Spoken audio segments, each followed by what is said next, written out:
Good afternoon, everybody, and welcome to today's Better Managers Briefing. I'm Anne Franke, the Chief Executive of the CMI, and each Friday at this time, we bring you news on management and leadership topics that matter. Now, today, I'm absolutely delighted to welcome two CMI companions and co-founders and executive members of the Black FE Leadership Group. They are Landman OBE and Stella Ngozi CBE. And I'm delighted to have you both. Welcome to you. Thank you, Anne. So let's start with telling us why you founded the Black FE Leadership Group and what are your main objectives? And maybe if I could start with you, Stella. Thank you, Anne. Our main objective is to put anti-racism at the heart of the further education system and the related sectors.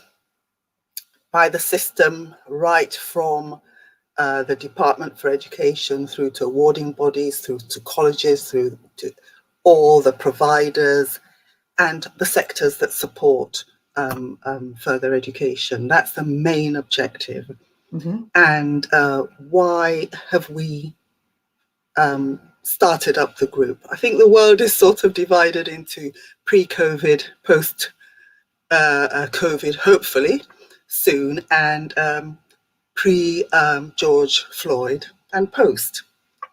So pre-COVID, we, as a whole host, numbers of colleagues, Black colleagues, and I use Black and in that inclusive sense of Africans, Caribbeans, Asian, anyone really who has an experience of racism, lived experience of racism.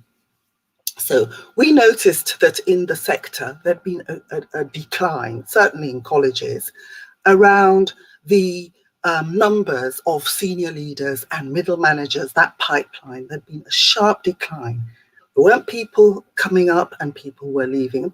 We're talking about it. And there was talk about, let's get together and examine this. This was pre-COVID. A date was set. We couldn't meet. So it became, let's meet afterwards. Let's meet in July. Then there was George Floyd and we met. So there was a deep sense of outrage, a deep sense of, this is a now moment, this is urgent, we must do something. This was late July. Mm-hmm. Next thing we said, right, let's write an open letter to the government. Let's do something. Let's own the issue. And from that came the Black FE Leadership Group. It wasn't planned. It was something that came out of discussion for the moment to deal with, here's an issue that's getting worse and this is the time. So the minor objectives then stemming from that would be that to place anti-racism at the heart of the system, we needed to have a sustainable organization. We needed to, it's not an easy task. It's not going to be overnight.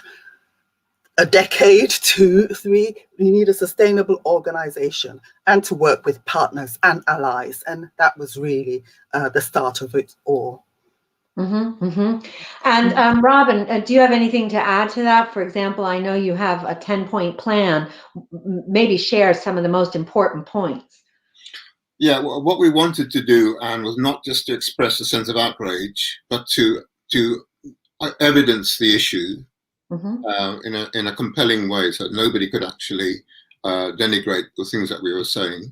And we also wanted to be practical, solutions-focused organization, because we don't want to be involved in being whingers. We want to see the problem resolved, and we want to offer practical solutions to the sector.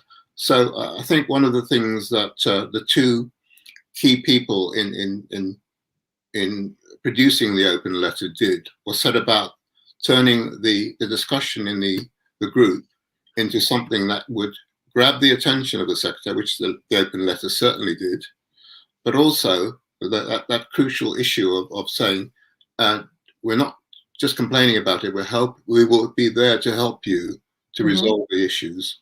And this is the 10-point framework around which we'd want to work.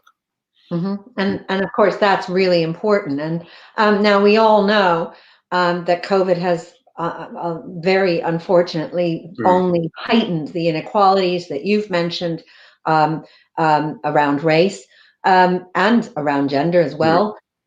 How would you like to see these addressed in the recovery plan? And what do you think, business, government, and education providers should do to really address this? Robin, what are your thoughts?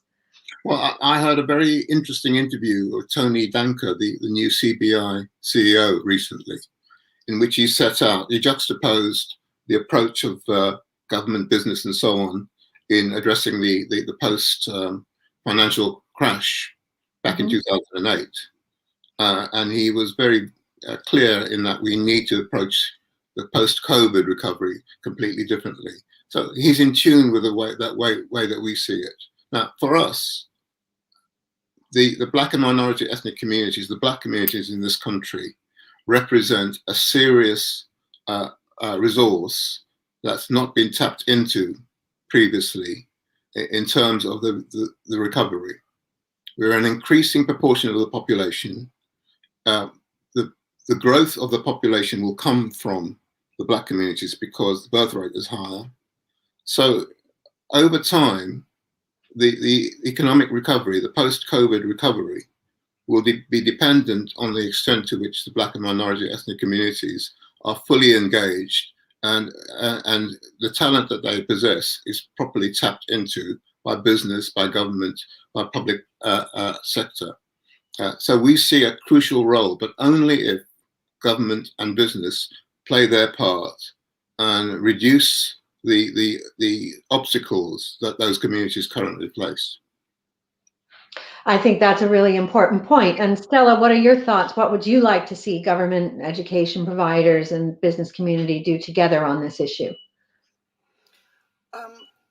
It's really a recognition of how the Black community has been impacted by COVID, and to have that investment into really making a difference to these communities, which would require, I think, a building of trust, that the issues being faced by Black communities are understood, and there's a willingness really to tackle those issues, so that, if there's another pandemic, if there's a situation, we are prepared as a nation to address these issues. And what would something that you'd like to see look like in practice that you think would do that?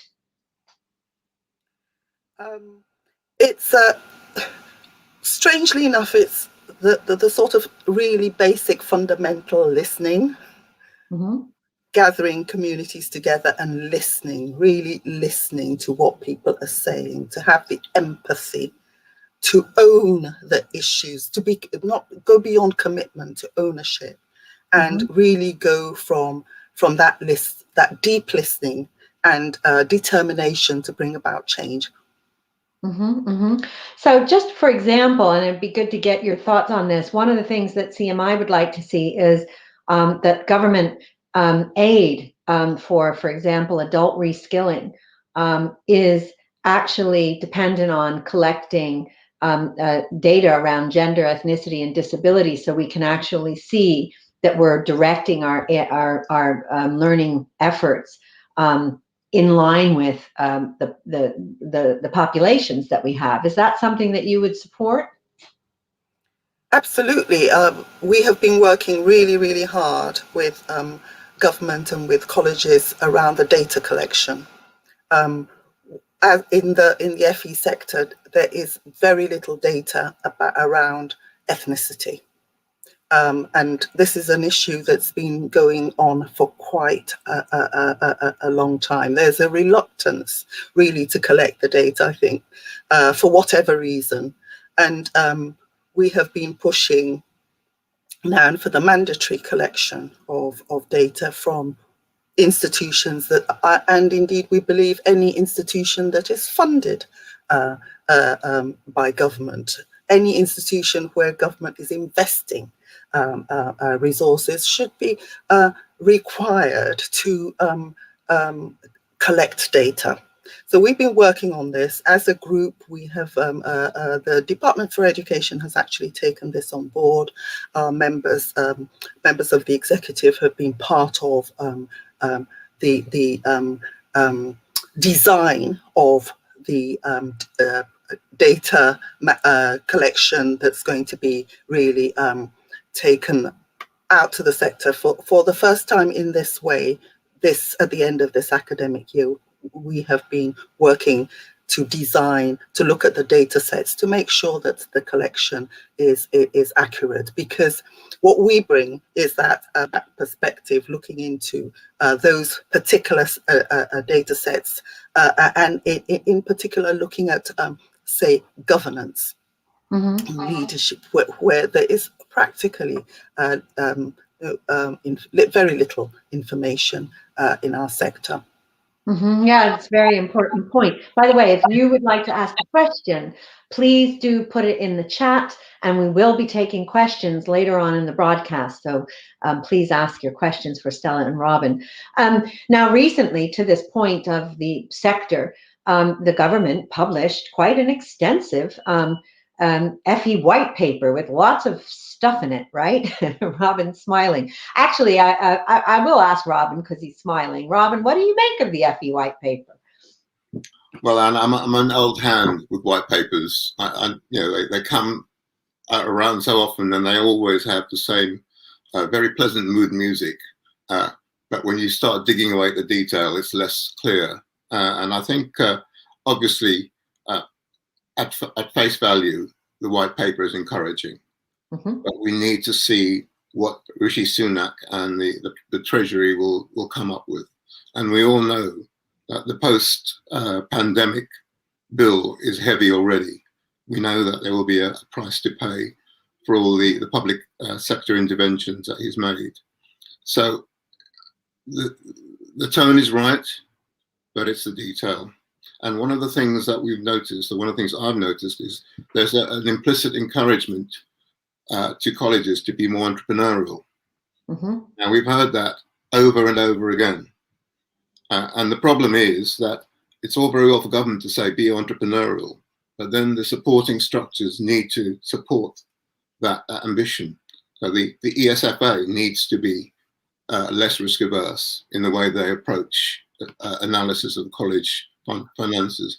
The FE Commissioner's Office needs to be less old school in the way they perceive the management of college resources by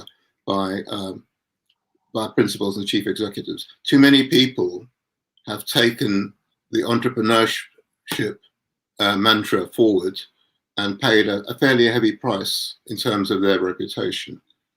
So we will proceed with caution. And Stella, what are your thoughts? The things that you particularly like or don't like in that paper?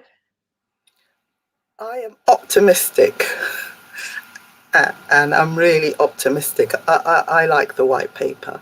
I am going with the Black Further Education Leadership Group core value around optimism and solutions, being solutions focused. I think there are opportunities in the white paper for those who will be entrepreneurial and those who want to seize opportunities. I think straight away the Secretary of State has outlined, he's looked at the problem, and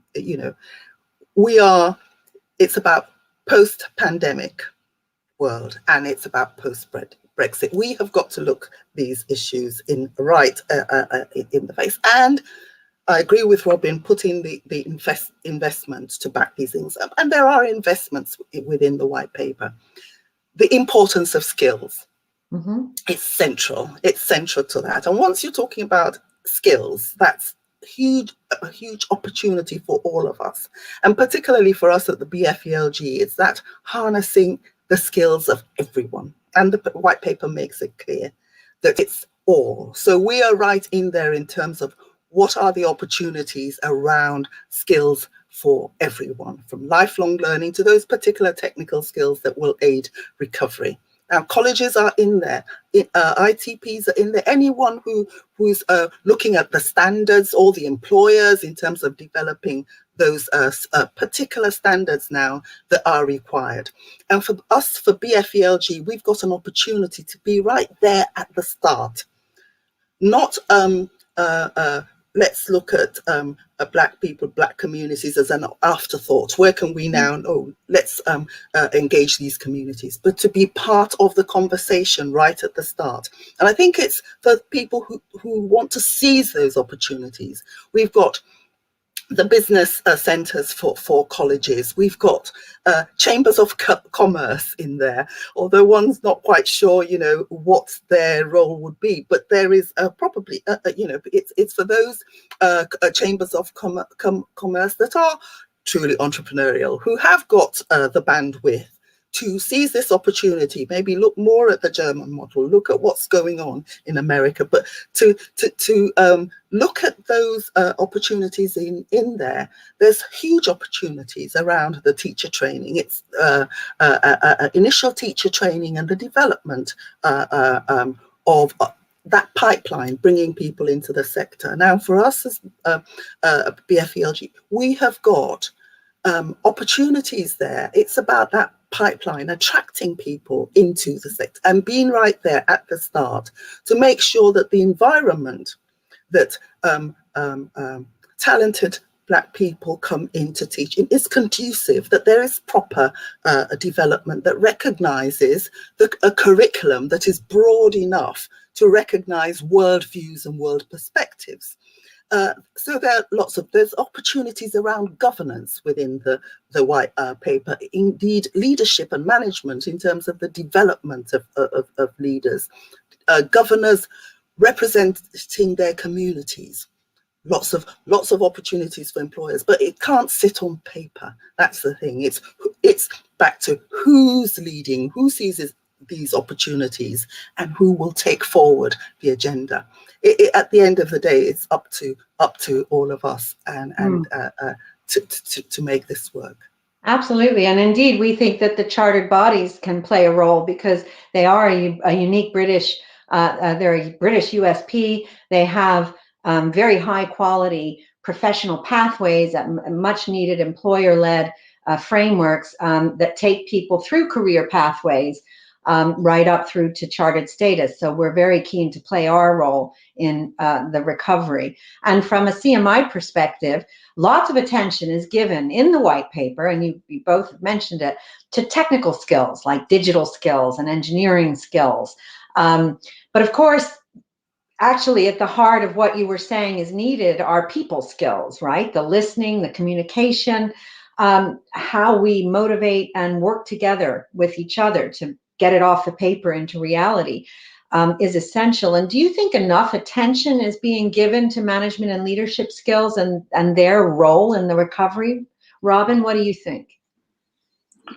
I think one thing that this pandemic has taught us is the importance of technology. Imagine what the state of the economy would be now if we weren't able to have meetings like this online. So it's in many ways shown the way forward for the future, that we don't have to be restricted to physical presences, but we do need to make sure that we invest properly for a digital revolution. Because I think it's quite clear, it's now baked in that we will have a different approach to management, leadership, and delivery of goods and services in the future. So yes, managers need to embrace it. They need to make sure that they're properly trained, and they need to make sure that they invest in their staff in the same way. Mm-hmm, mm-hmm. And Stella, what do you think? I think it's clear that leadership and management and indeed governance highlighted really within the white paper the development of high quality programs and skills. So it's there, and I think you're absolutely right in terms of say the chartered bodies, and in terms of programs, in terms of upskilling, to look at almost new ways of being and new ways of doing, because I think that context is really key. The sorts of leaders and the sorts of managers required for the future, managers, leaders to deliver this kind of deep change in the way we do things, in curricula, in how we work, the creativity and the entrepreneurial skills, the innovation to really reset and rethink the way we do things. I think there are opportunities there, but we can't be the same. I think. Yeah, that's a great point. So my final question before we open it up for questions, and again, if you have a question, please put it in the chat. There are a lot of people in the audience and a lot of people in our CMI community who are learners. And of course, many more people in the economy who perhaps have lost their jobs or will lose their jobs and need to reskill and upskill. And a lot of them are probably listening right now. So what's your advice to those on this broadcast that are in the situation of learning or relearning on how to make the best of it? Maybe Stella, start with you. I think, first of all, if you're in learning, you're in the right place. You're doing absolutely the right thing. It's learning is never lost. I would advise to be absolutely certain that you're learning the right things, that you're in the right place, and that there is a purpose to that learning, and that you have got a plan. It's those simple, basic things. What are you going to do with this learning? Which sector are you going to go into? How are you going to apply the learning? What more can you do, whether whilst learning, to be volunteering, to be joining those networks that will support where you want to go, what you want to do within this new world in a year's time, in 10 years' time, whatever. So I think learning is an excellent place to be in, to learn for that purpose, to join that learning community, to join the chartered community. I think also in terms of the volunteering, I've mentioned volunteering, but volunteer in the right sectors. Look at where you want to go, build up those skills. Digital is absolutely key, and investing in yourself in terms of, just those new ways of doing digital. Be a face, do the blog, do participate in those networks. Look for those additional opportunities. I think those are the things that I would say. And if for people in work, it's also an opportunity to reset. If you're not in the right place, get into the right place. So, reading the books, reading the articles. Yeah. Some great advice there. And Robin, what's your advice to the learners? I've always said to people when I've been involved in professional development inputs, you should be reading newspapers, even if they're not physical newspapers anymore. A good quality paper is important. You need to be up to speed on what's going on in the world as well as in your sector. You need to invest in your brand. You need to decide what image you want to present to the world and how you then set about embellishing it. So you need to invest time and energy into that. And you need to be authentic. There's the one thing I've always said, and I speak as somebody who's been made redundant serial number of times and in the past. Every time you start a new job, it's a time to reset your brand. You have an ideal opportunity to scrub out those elements that you may have been less wonderful at. Yes, you could have had a poor reputation in your previous role. You can now start with a fresh slate and develop the skills that you want to develop. And in terms of that, there's networking. You can never do enough in terms of networking. That's a great piece of advice, and I couldn't agree with you more. We always learn more from our setbacks than we do from our successes. And I say that as also somebody who has, been fired and lost jobs, and if you seize the moment, it takes you to a better place. So thank you both for your very wise words. We're going to take some questions. Our first is from Stuart. Stella mentioned the Department of Education. This is a department that has a remit only in respect of the system in England. Does your organization have a remit for the devolved nations, Stella? Absolutely. We are UK wide. We are registered now as a company UK wide. We do believe that our agenda, our movement is applicable anti-racism across the UK. So we have reached out to the Scottish colleges, to the Welsh colleges, and indeed the colleges in Northern Ireland. And we have really been overwhelmed about how receptive people are. I think this is a moment to be seized and then turned into a longer journey, because racism affects everyone, whether black or white, and whether you're crossing a border or you're going across a river, and as a whole nation, for the experience of black people, black students, and indeed white students and white allies to come gather around this agenda, whichever nation. And indeed, we have had people trying to connect with us from different parts of the world. I am at the moment just, about writing something for the World Congress, or the World Congress of the World Association of Polytechnics and Colleges worldwide, around the work that we are doing. So yeah.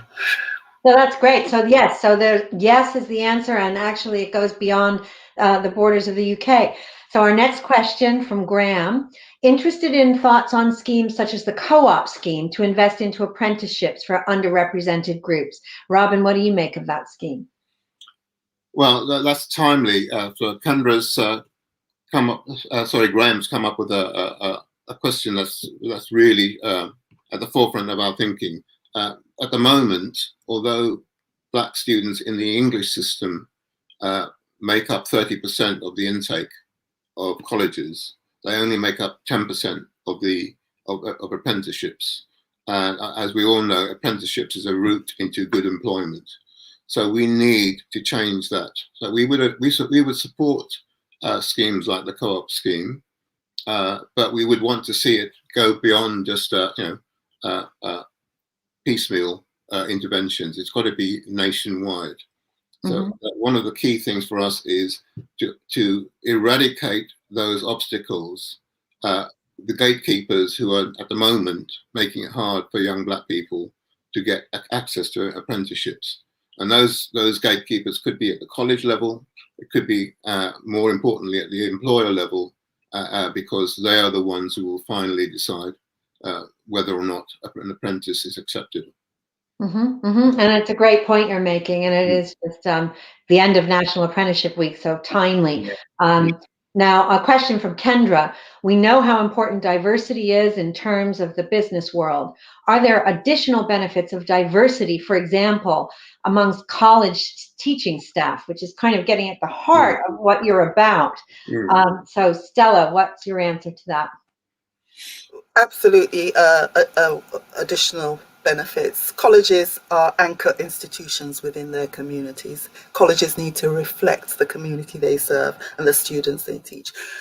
Students, whether black students or white students, need to look at the people teaching them and see a reflection of themselves. First of all, have you ever thought of reading a book or reading books and you never see yourself? So the teachers are at the heart of the system. They shape the system. They are role models. They bring perspectives, world views to teaching, different pedagogies, and a richness to the teaching profession and to the college colleges that, absolutely you couldn't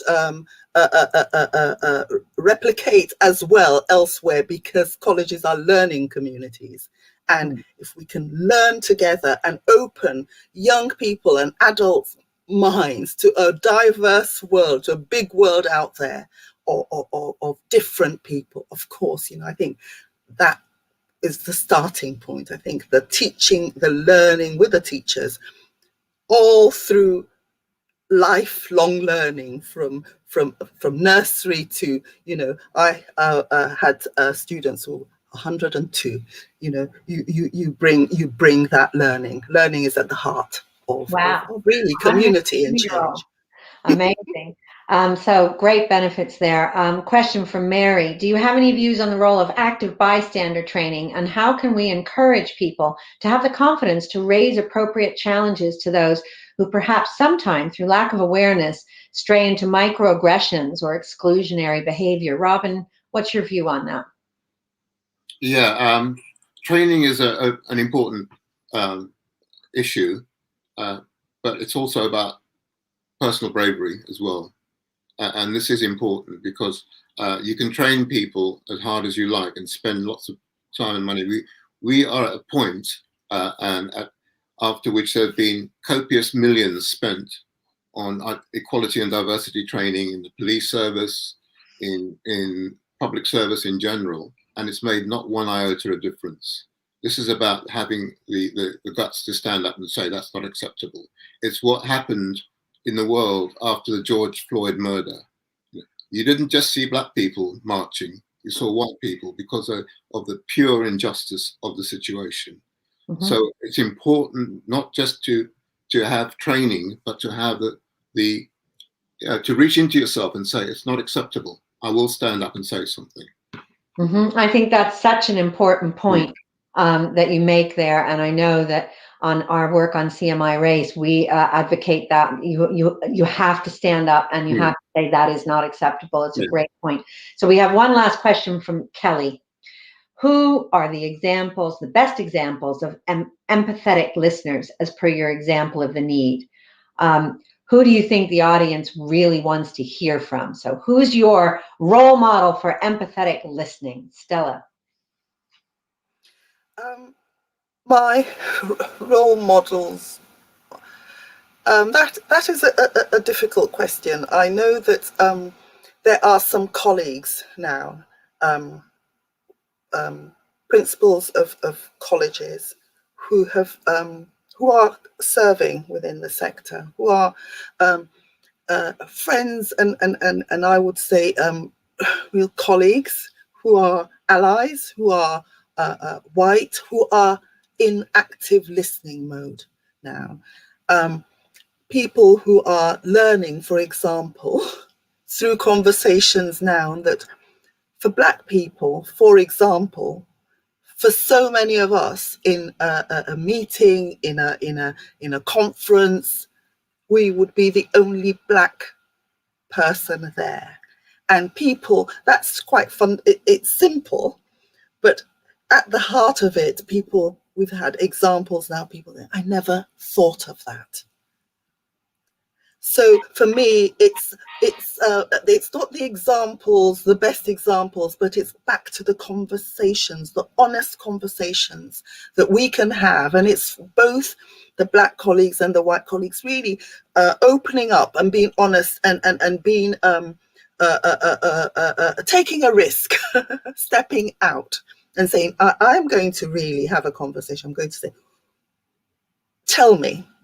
And for people to open up. And I think that managers and leaders have a really, really important role to play here in organizations, in creating that environment where people can have those honest conversations, which are not easy to have, but it's got to. That's the starting point. So it sounds to me, and it's a great place to end the broadcast, that what you're really saying there is be your own role model. Have the bravery, as Robin was saying, to stand up, or the interest to be empathetic and listen.